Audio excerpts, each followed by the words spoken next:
ప్రతిరోజు నడిరాత్రిలో చేస్తావా స్నానాలు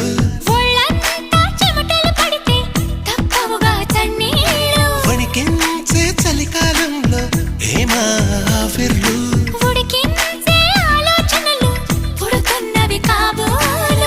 ఇంటిదిగా వేడక్కే ఊహలు రేపిందెవరు